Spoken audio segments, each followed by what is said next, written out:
From 1 up to 9. John chapter 5, verse 1 to 9. The Bible says, sometime later, Jesus went up to Jerusalem for a feast of the Jews. Now there is in Jerusalem, near the sheep gate, a pool, which in Aramaic is called Bethsaida, and which is surrounded by 5 covered colonnades. Here a great number of disabled people used to lie, the blind, the lame, the paralyzed. One who was there had been an invalid for 38 years.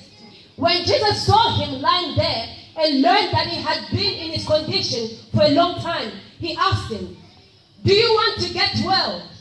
"Sir," the invalid replied, "I have no one to help me into the pool when the water is stirred. When I'm trying to get in, someone else goes down ahead of me." Then Jesus said to him, "Get up, pick up your mat and walk." At once the man was cured. He picked up his mat and walked. The day on which this took place was a Sabbath. Amen. Amen. Amen. Can we clap? Can we clap? Can we clap? Can we clap?